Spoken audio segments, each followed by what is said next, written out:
Без прогрес и со констатација дека надворешното и политичко мешање останува причина за сериозна загриженост.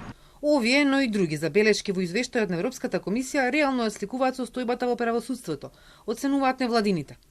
Европската унија забележува дека засилената реторика на политичките и владините функционери за преземање мерки против судиите и обвинителите представуваат непримерно влијание или заплашување и ја поткопуваат независноста на судството.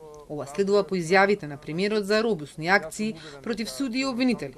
Европската комисија ги нотира и обидете на парламентот да изврши притисок врз членовите на судскиот совет да поднесат оставка преку интерпелациите, како и оставката на експредседателката Весна Дамава поради политички притисок. Оно што е најалармантно по мене се две работи.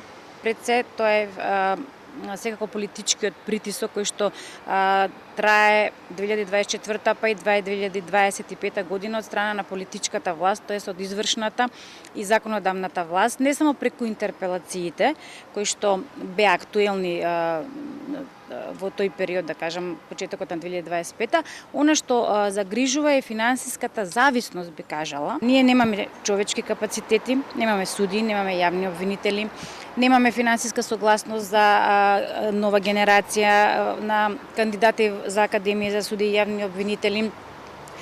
Немаме дактилографки, немаме стручни соработници, немаме основни средства за работа во судовите и во јавните обвинителства. И според Дарко Аврамовски од коалицијата Сте за правично судење, неуместните изјави и агресивниот пристап на владата и собранието кон судството се причина за загриженост кај меѓународната заедница. Европската унија констатира дека квалитетот на правдата треба да се подобри, а ефикасноста на правосудниот систем дополнително се намалила. Се потенцираат последиците од спорните измени на кривичниот законник, недостатокот на соодветни човечки и финансиски ресурси и одложувањата на судските постапки.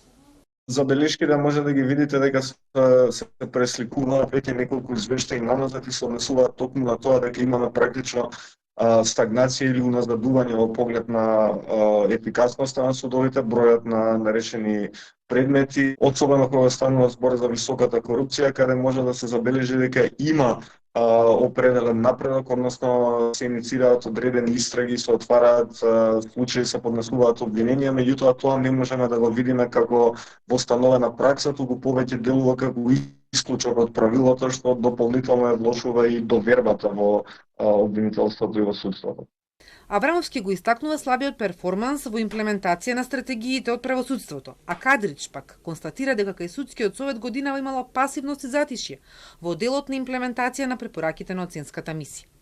Во извештајот се најде постапката за избор на претседател на Врховниот суд, која велат покрена загриженост за можно мешање, бидејќи членовите на судскиот совет не дадоа суштински аргументи за тоа зошто избраниот кандидат Африн Фидани е посоодветен од конкурентката Беса Адеми. ЕУ констатира дека изборот на судии во граѓанскиот оддел на апелација бележи отстапување од ранглистата, а во извештајот е нотиран и пожарот во Пулс, како што пишува, открива трајни системски предизвици во однос на спроведување на антикорупцијските мерки.